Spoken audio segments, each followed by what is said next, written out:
नमस्कार। मैं हूं मनोज कुमार। आप देख रहे हैं रोजगार समाचार। दोस्तों, इस चैनल पर आपको लेटेस्ट रोजगार समाचार हम डेली बेसिस पर उपलब्ध कराते हैं। आज की इस वीडियो में हम उसी सीक्वेंस में लेकर आए हैं इंडियन कोस्ट गार्ड के अंतर्गत असिस्टेंट कमांडेंट रिक्रूटमेंट 2024 के लिए ऑनलाइन मोड में आवेदन मांगे जा रहे हैं।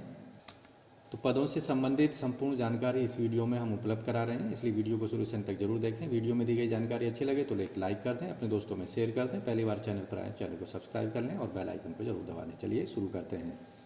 दोस्तों, आगे बढ़ने से पहले चैनल को सब्सक्राइब करके बेल आइकन को जरूर दबाएँ। आओ शुरुआत करें नए कल की। दोस्तों, हमने वेबसाइट खोली हुई है इंडियन कोस्ट गार्ड भारतीय तट रक्षक की। आप जैसा कि देख रहे हैं, यहाँ संबंधित एडवर्टाइजमेंट हमने डाउनलोड कर लिया है। Join Indian Coast Guard Ministry of Defence के अंतर्गत Assistant Commandant General Duty Technical Engineering and Electrical Electronics 2025 batch के लिए केवल ऑनलाइन मोड में आवेदन मांगे जा रहे हैं। 15 फरवरी 2024 से लेकर 28 फरवरी 2024 के बीच। तो ऑनलाइन मोड में ही आवेदन करने हैं इन पदों के लिए। आपको बता दें कि assistant commandant group A gazetted officer post है।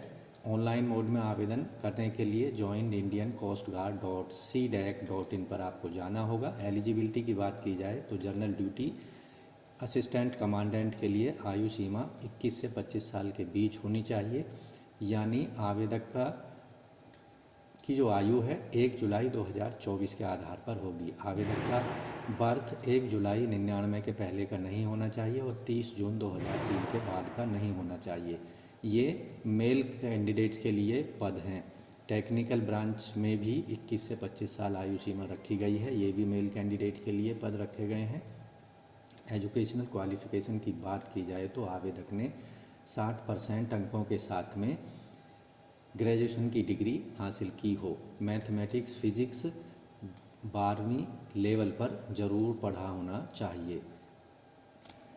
इसके साथ ही 55% मार्क्स फिजिक्स और मैथमेटिक्स में होने चाहिए 12th लेवल पर।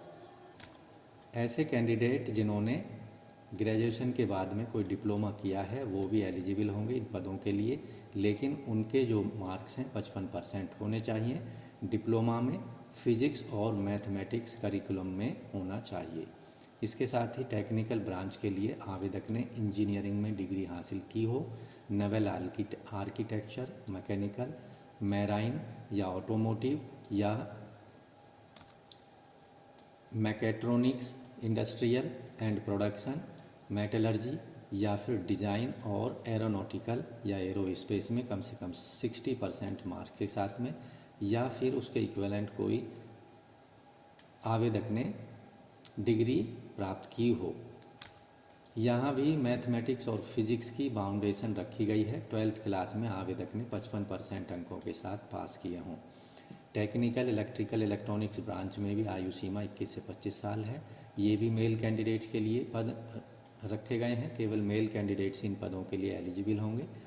आवेदक ने इंजीनियरिंग की degree electrical, electronics, telecommunication, instrumentation and control, electronics and communication, power engineering, power electronics में 60% अंकों के साथ प्राप्त की हो।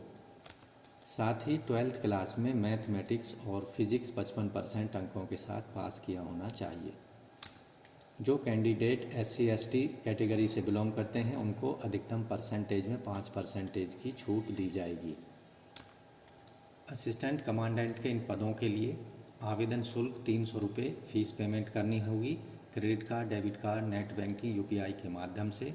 अनरिजर्व OBC EW वर्ग के कैंडिडेट्स को, जबकि SC/ST वर्ग के कैंडिडेट्स को फ़ीस पेमेंट करने में पूरी तरह से छूट दी गई है।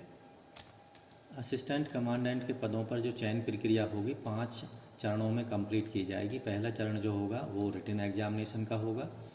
इसमें combined CG CAT exam conduct कराया जाएगा। इसके अंतर्गत इंग्लिश पहला पार्ट जो होगा इंग्लिश का होगा, 25 प्रश्न पूछे जाएंगे। B पार्ट में रीजनिंग न्यूमेरिकल एबिलिटी पर 25 प्रश्न होंगे। C पार्ट में जनरल साइंस मैथमेटिकल एप्टीट्यूड पर 25 प्रश्न होंगे। D पार्ट में जनरल नॉलेज पर 25 प्रश्न होंगे। 2 घंटे का समय मिलेगा। टोटल प्रश्नों की संख्या होगी 100। ऐसे कैंडिडेट जो कि फर्स्ट स्टेज के रिटन एग्जामिनेशन को क्वालिफाई कर लेंगे उनको स्टेज 2 प्रिलिमिनरी सिलेक्शन बोर्ड में प्रेजेंट होना होगा। इसके अंतर्गत कैंडिडेट का वेरिफिकेशन किया जाएगा, डॉक्यूमेंट वेरिफिकेशन होगा और अलॉटमेंट किया जाएगा सेंटर्स का। इसके बाद स्टेज 3 के लिए फाइनल सिलेक्शन बोर्ड FSB के लिए कैंडिडेट्स को कॉल किया जाएगा। इसके अंतर्गत ये कंप्लीट करने वाले कैंडिडेट्स को स्टेज 4 में मेडिकल एग्जामिनेशन के लिए बुलाया जाएगा। स्टेज 5 जो होगा वो इंडक्शन का होगा। ऐसे कैंडिडेट जो कि स्टेज 4 तक के स्टेजों को क्लियर कर लेंगे उनको इंडक्शन स्टेज के लिए बुलाया जाएगा। एक मेरिट लिस्ट वैकेंसी वाइज यहाँ पर कैटेगरी वाइज जारी की जाएगी और जो मेरिट में जगह बनाएंगे उन कैंडिडेट को INA एजीमाला में नवल ओरिएंटेशन कोर्स के लिए बुलाया जाएगा। तो आप देखेंगे इंडियन कोस्ट गार्ड के पदों के लिए जो असिस्टेंट कमांडेंट के फॉर्म हैं ऑनलाइन मोड में भरने होंगे 15 फरवरी से 28 फरवरी 2024 शाम के 5:30 बजे तक। तो पदों से संबंधित अन्य सभी महत्वपूर्ण जानकारी के लिए डिटेल में आवेदन करने से पहले एडवर्टाइजमेंट को ज़रूर पढ़ लें और अपनी योग्यता से रिलेटेड जो कंडीशंस हैं उनसे आप संतुष्ट हो जाएं। उसके बाद 15 तारीख से 28 फरवरी 2020 के बीच अपने एप्लीकेशन फॉर्म को Assistant Commandant Indian Coast Guard के अंतर्गत आप सबमिट करा सकते हैं। तो दोस्तों आशा करते हैं पदों के संबंध में उपलब्ध कराई गई जानकारी आपको अच्छी ज़रूर लगी होगी, इसलिए वीडियो को एक लाइक कर दें, अपने दोस्तों में शेयर कर दें। पहली बार चैनल पर आए हैं तो चैनल को सब्सक्राइब जरूर कर लें और बेल आइकन को भी ज़रूर दबा दें, जिससे आने वाले लेटेस्ट रोजगार समाचार आपको रोजाना मिलते रहेंगे और आप समय पर ऑनलाइन या ऑफलाइन मोड में विभिन्न सरकारी विभागों के अंतर्गत आने वाले लेटेस्ट सरकारी नौकरियों के लिए आवेदन कर सकेंगे। तो आज की वीडियो में बस इतना ही, मिलते हैं लेटेस्ट रोजगार समाचार लिए नई वीडियो के माध्यम से। तब तक के लिए धन्यवाद, आपका दिन शुभ हो। तो आशा करते हैं चैनल सब्सक्राइब करके बेल आइकन आपने दबा दिया होगा।